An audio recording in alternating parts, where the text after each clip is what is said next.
Hey everyone, welcome back to Rally Caps. It's a podcast for artists, entrepreneurs, and everybody in between. I'm Steven. I'm Eric. And today's episode is a very special one. Not because... Documentary.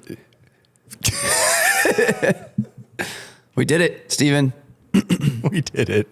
Stuck the landing. We stuck the landing. We got our coordinated intro done and everything. You said we could riff this time. Dude, yeah, we can. We can do whatever we want. What we're doing. We can do whatever we want. Why is that? Moving Still is here now on YouTube for everyone.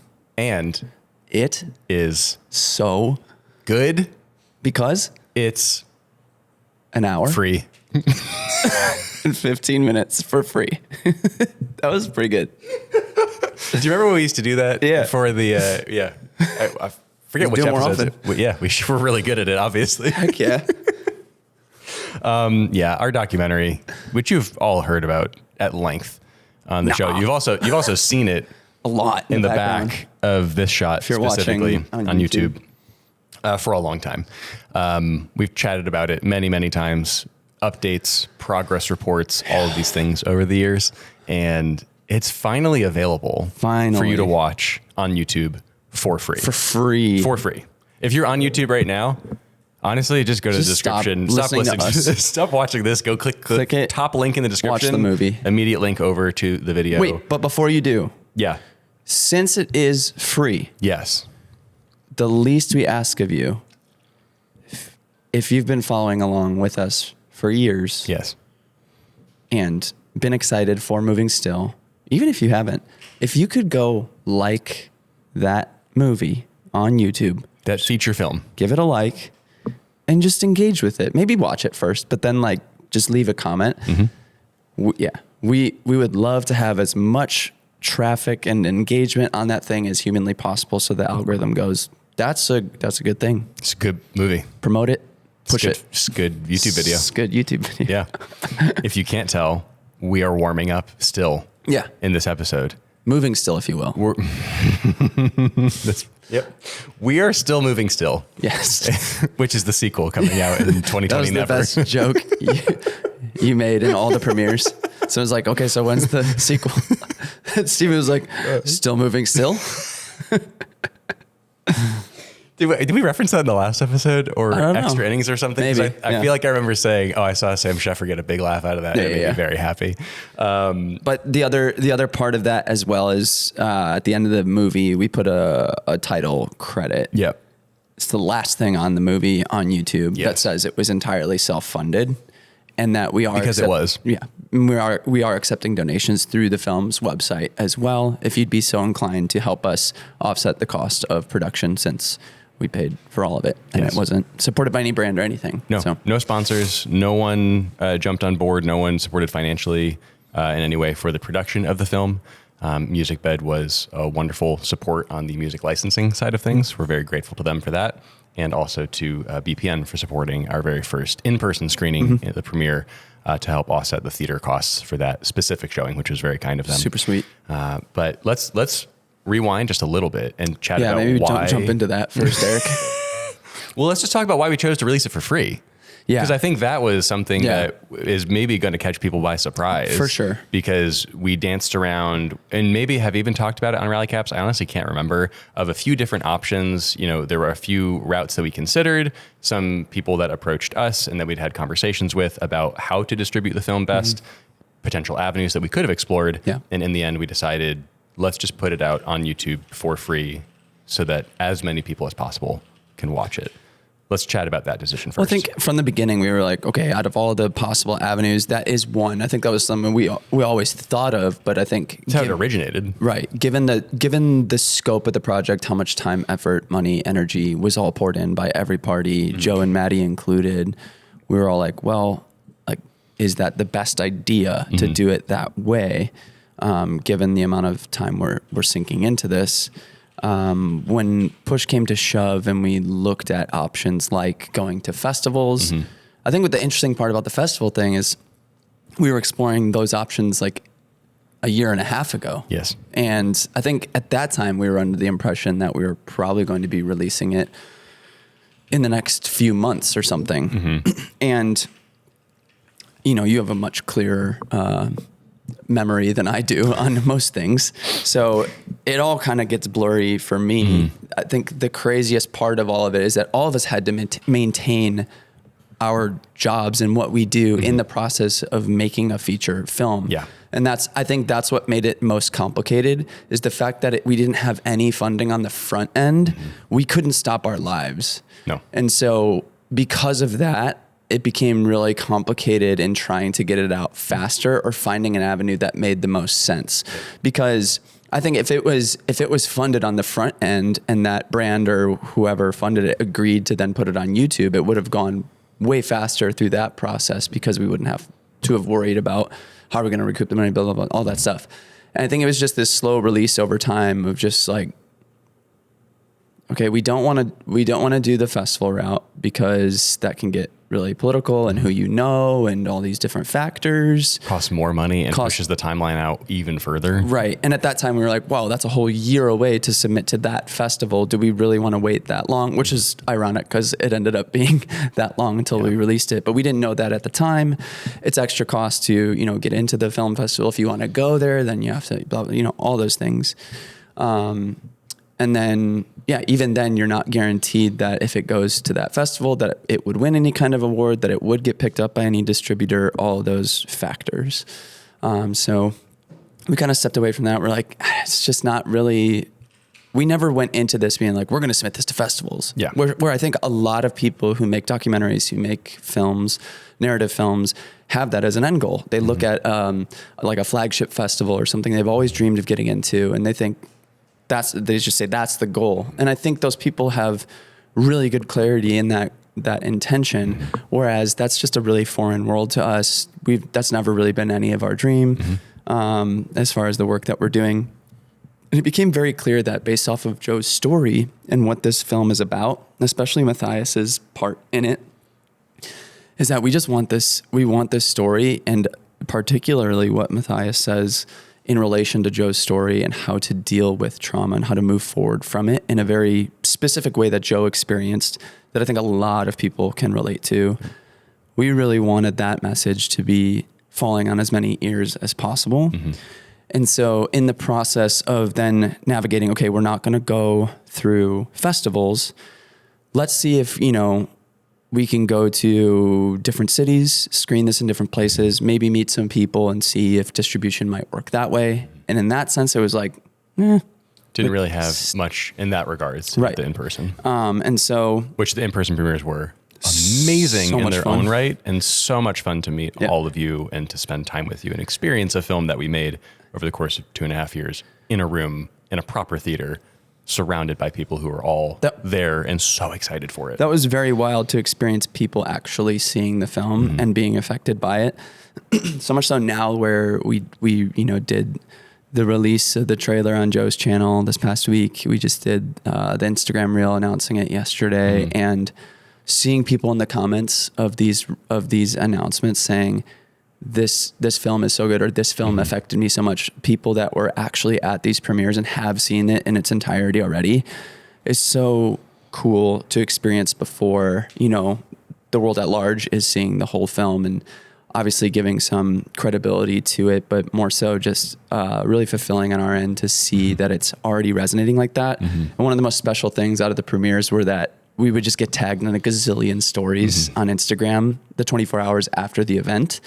And it was like so overwhelming because so many people took a photo of their ticket that, that you designed, and then have a movie poster and talked about their specific experience and how they related to the film.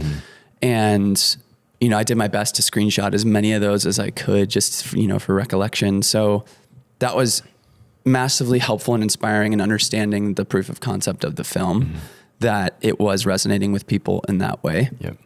And so, over the coming months in that regard, we were figuring out what cities to do. And as we continued to be incredibly busy and trying to line up all of our schedules, we had a pie in the sky idea of more cities, but it ended up just like being way too difficult to try to get all of those done. And so we're like, okay, that point we were thinking after these premieres, we're going to go to on demand online. And so we'll figure out, we had a couple of different options. We talked to Patreon.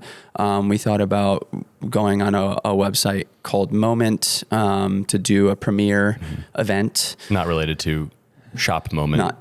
Moment Inc. The moment that most photographers and filmmakers know. A different moment. So we thought about those routes, those avenues, and that was pretty much what we had decided on. And I had a conversation with Joe, and he had talked to Matthias, and Matthias is like, have you considered just putting it on YouTube? Mm-hmm. And I mean, Matthias is just an absolute legend, and I think really understands how to communicate things. Well, obviously communicate things well, but particularly online and through a lens. And just hearing him say that and just be like, I think that's the move. Like, given your goal, think about it. Like, your goal at the end of the day is to try to get this in front of as many people as possible because of the effect that it's going to have on people.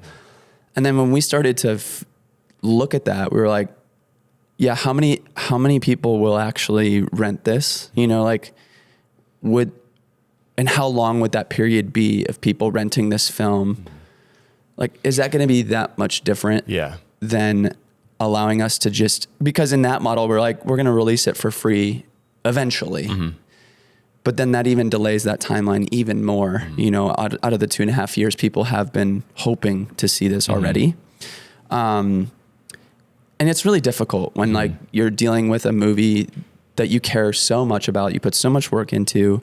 It's a message that you want so many people to hear. And then you're hanging in the balance of, okay, but we did pour out so much time and energy. Yeah.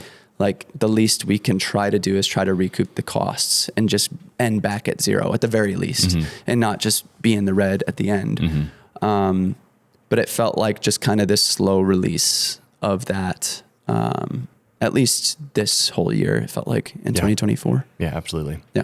Yep. Removing as many barriers as possible to people seeing it. Yeah. What's the easiest way to get it to as many people as possible?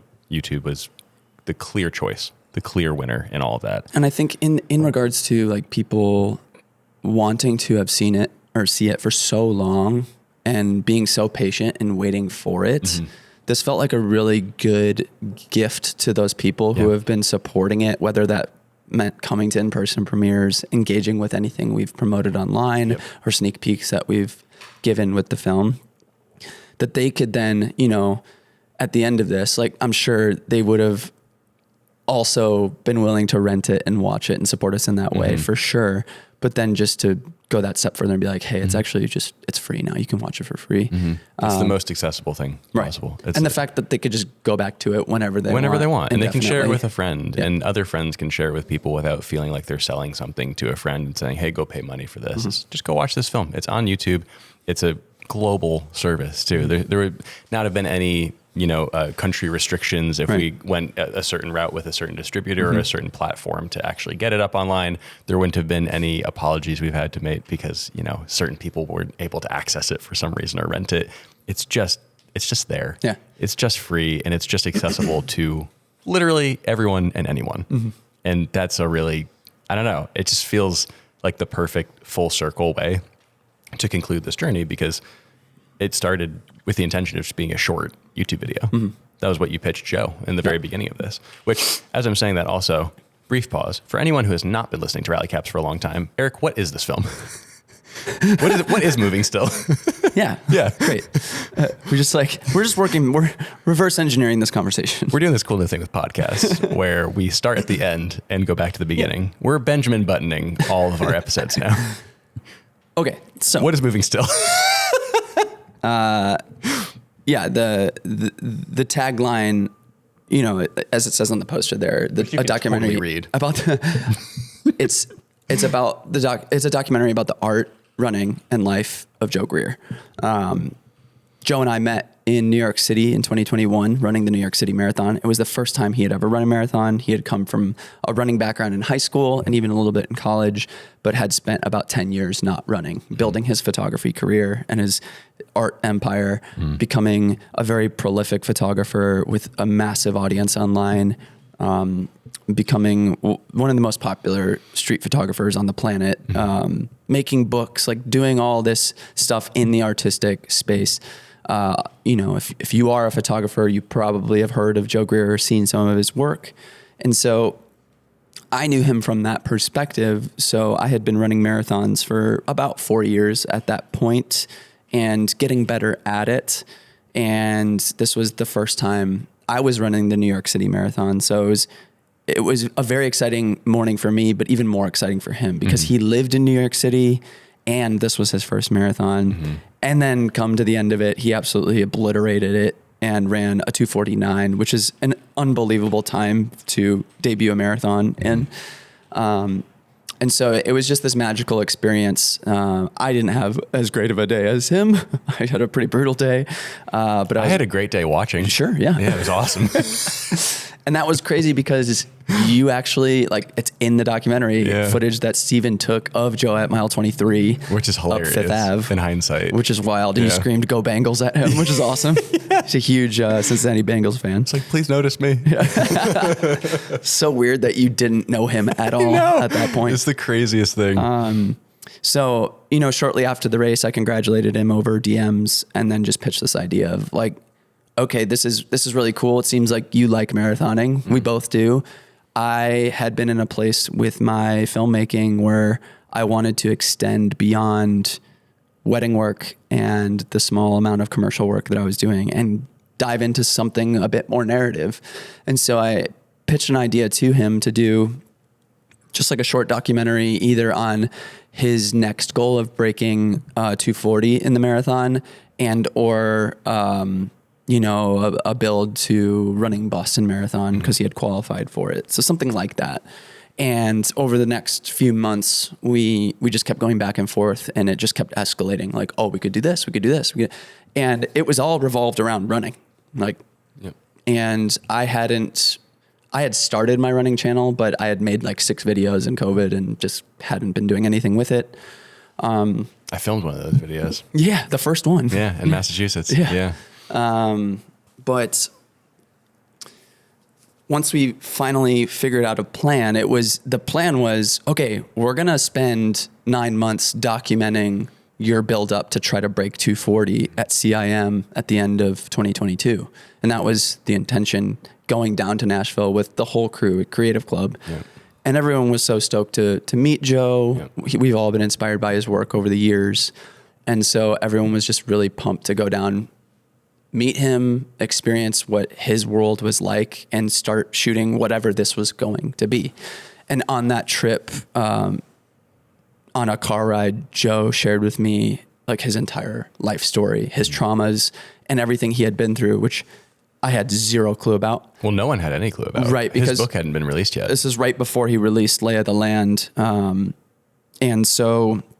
in that book, he goes into depth about this story, and he had been in the process of finishing that book and near distribution of it. So he shared that with me and then shared this book is coming out in a couple months. And I was like, oh, wow. So I basically turned to him and was like, okay, well, if you're willing to go there, let's go there.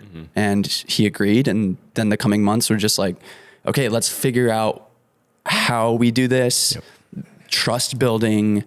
And, as Joe answered, that question a lot in the Q&A and the premieres, he talked about how he needed to very quickly let us into his life and, develop trust, for us very, very quickly, with a story that's so sensitive, with such deep and difficult traumas.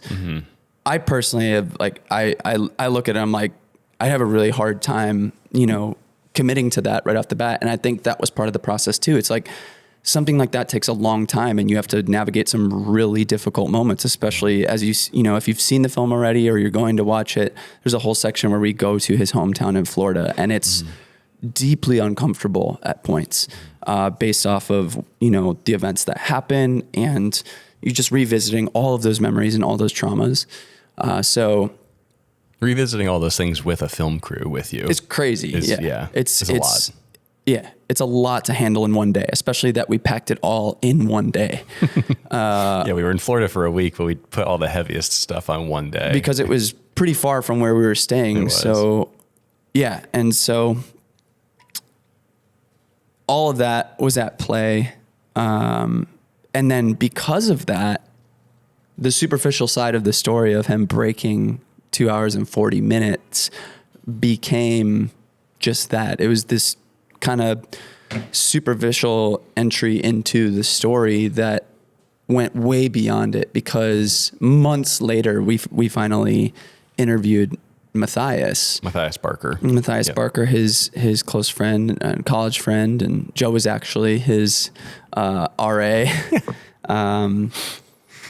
But Matthias is a licensed psychotherapist, and as Joe also talked about in the Q&As of the premieres, like Matthias in his whole professional career never imposed his clinical experience, knowledge, wisdom on Joe's life. He was very respectful of that and never trying to figure him out, never trying to decode his traumas or assist him when he wasn't asking for it. And so the process of Matthias really evaluating it in this format, in this medium, and then Joe experiencing him being interviewed that way, woven through this story, was, I mean, as Joe has said, very profound. And the fact that we got to watch it with those two for the first time together, the four of us in a room, was also a crazy experience. I'm going down a deep rabbit hole. It's a film that will definitely skirt expectations. And I think that's the fun part is, like you said, there are some superficial components of it that are very fun, very interesting, in and of themselves could have been the film, but instead become more of an analogy for much deeper things that we go into and explore in the film. And it's really exciting and really cool to know that it's just available for people to see right now and just become a part of that story also. We've been so entrenched in it for so long at this point. And one of the, I think, really cool benefits of the in-person premieres was getting to share it with people and see new life breathed into it, because, you know, you and I edited the whole thing, and we've seen this film an unspeakable amount of times, but each of the four in-person screenings were like seeing it for the first time again, because seeing it through everyone else's eyes and seeing it through their first impression of it, their first watch through of it, you know, hearing them laugh at the parts that they did, hearing them cry at the parts that they did, hearing them engage with it, and then ask questions afterwards during the Q&A panels too. Totally, I think, renewed our appreciation for it and just gave us like a new lens to look at the film through. Because again, like anyone who's been in an edit for so long on something, especially something that goes like years on end, it's like easy to become like desensitized to certain things because you're so engrossed in just like getting the thing done and making it what you want it to be, and a lot of the technical components that come with it, and really analyzing a lot of those things and getting to refresh like the emotional engagement with it via the audience was an incredible gift from them. And to think of that magnified on like a global scale now, that anyone can watch it, anyone can engage with it, I think will be just a really, really cool moment for us to get to see the reaction from all of you. Like that's the most important part for us at this point, because it's been like so close to the chest for so long, and we just get to release it and like let this film live a life of its own. And that's really exciting. Couldn't have said it better. Here we are, man. We made it. It's out. I think it's what's interesting. I think there are a lot of long form things on YouTube, but to your point, they exist in kind of that superficial realm where there isn't as much emotional depth as this piece has. And so I think there might be a large demographic of people who don't know much about it that go into it thinking that it's going to be like that. Yep. And then when it turns at minute 25 into what it ends up being, so many people are just gonna be like, what, how is this here? You know? Because people who do spend as much time and energy on a production like this usually go for festivals and distribution and the classic sense. So definitely breaking the mold in the way that we're doing it, and which is exciting as well. It is. Like it is. And we have no idea what what will happen in that regard. Yep. We're obviously recording this in any direction. Yeah, we're recording this a couple days Before. in advance. Obviously, we're speaking as if the film is out right now, because by the time you're listening to this, it is. But it's uploaded in Eric's channel right now. It is unlisted. It is ready to go. We're going to be sending out the premiere link today, because we will be hosting it as a premiere, which hopefully some of you actually showed up to on Saturday.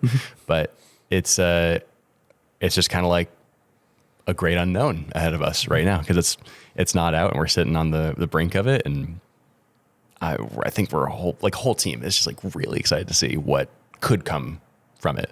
But we just want it to impact people. At the end of the day, that's what matters most at this point. And hopefully it does. Yeah. Yeah. Gotta let it do its thing. Yeah. We have all of the thank yous we meticulously thought of at the end of the film, but said this in the premieres as well, but even just publicly here, want to thank Joe and his family for allowing us into his life, their lives. Joe and Maddie, Tina and Bill, Maddie's parents. It was no small task to, have to commit time and energy in the way that they did, all for something they didn't know what it was going to be in the end. But then to experience it with them in those premieres, or even when they watched like the first cut of it, and Joe sent a photo of himself to us, all bloodshot eyes, it's like, wow, this is crazy. So yeah, I just want that to be known. Joe and fam, we love you and deeply appreciate you. The Franklin premiere was so special in that regard as well, to have them all there, and even Joe's sister in New York City. Is really cool. Yep. Lot of hands came together to actually make this thing happen. And I can't remember all the names off the top of my head, because the credits are quite long, because we have so many volunteers and so many people who gave very freely, very willingly to make this thing happen, because everyone did it just out of the kindness of their heart. Anyone who picked up a camera, anyone who gave advice, lot of seasoned professionals too, like industry veterans came in to help us just because they wanted to. Yeah. And we could not be more grateful for those people for just, again, giving freely, supporting in the way that they knew how to best. And it's when you watch it, just, the credits roll at the end, but please know, like, it was a labor of love for every single person involved. And so many people poured everything they could into this. And it's it's weird, because it feels like kind of closing a chapter in a sense. 2.5 years of work to put this thing together, the longest project that you and I have ever worked on in our lives continuously. Closing the chapter in the sense that it's now available and people can watch it, and it's not just our thing anymore, or the thing that only people at the premieres saw. And in another sense, it kind of feels like a door is opening, in the sense that now that it is available, what could happen next? What could come from this? What kind of impact could it have on people? It's almost like like an epilogue in a book. It's like, you've come to the end of the story. We've run the race. We've finished the journey, crossed that finish line. It's out. It's done. Like, enjoy it. And now let's see what happens next. Who knows? Like, it truly just a great unknown ahead of us. And I think there's a lot of excitement and a lot of renewal of excitement that comes with that. And y'all are going to be a part of that journey too. Like, we'll keep you updated as things progress, and it just, gets to continually impact people and gets shared and enjoyed, and more feedback comes in from it. But just a lot of, I think, like, really excited anticipation for the future right now, and just seeing what the epilogue looks like for us. Yeah. It'd be really cool to see people's stories. Yeah. Even one on Instagram yesterday saying that the film impacted the trajectory of his life. Is just wild to hear. And yeah, I mean, I don't know at what point we could start talking about specifics of the film, if ever. Not yet. Obviously not yet. Yeah. But yeah, I think especially the conclusions that Matthias comes to in this I truly believe changed the trajectory of so many people's lives, and helping them move forward Yep. with their life. We will do maybe in a few months' time, just to give everyone a chance to watch it, like a spoiler discussion kind of thing. This is more spoiler free. We got into a few specifics here and there, but nothing that would like ruin the movie by any means. There's so much good stuff in it. Go watch it. First link in the description. It's free. It's amazing. But I think there's a lot to unpack that we experienced, that Gene experienced, that a lot of the cast and crew experienced, that it would be fun to go just further and unpack some of the behind the scenes too, and break down certain scenes, break down certain things that we took away from the film that are kind of like part of the conclusion of the film. So maybe in a few months' time, like a spoiler discussion of it, so that we just give people the chance to watch it and kind of interpret it on their own. Man, we did it. We did it. We did it. Moving Still, it's available now on YouTube. Yeah. That's about it for this one. Yep. I think we just wanted to share some of the fresh excitement of that and just let you know that it's available. We've talked about it so much and shared so much about it over the course of the last few years that it just feels good to give you this one last update that it's available. It's free. It's linked in the description. It's in the show notes on Spotify and Apple Podcasts, all your podcast streaming services. Carve out some time to go check it out. Yeah. If you'd if you'd so choose to. Yeah, if you don't have an hour and a half to spare right now, maybe just click the link, save it in a tab, and definitely sit down in a controlled environment. If you can watch it on a TV or a projector as opposed to your laptop, it's probably maybe a good sound system. Yep. I think that's the other part about releasing it on YouTube. You're like, maybe don't watch it on your phone. Yeah. But like, you can if you want to. If you do, that's totally fine too. You can. Ultimately, the story is what is most important. But yeah, I think that's the other part that we'll talk about in future stuff. It's like the compression and the blah, blah, blah, and whatever. It's like, there's those caveats to releasing on YouTube. But at the end of the day, labor of love for the story and the message and how it's going to impact people. So thank you all for considering watching it. If you already have watched it, if you've engaged with it, if you're going to engage and watch it, we appreciate you all so much. And listening to us yap about this for 2 years before being able to see it. So thank you endlessly for your support in the entire process and continued support as it's open and available to view now. Yep. Awesome. Love you all. We will see you next week. Goodbye. Bye.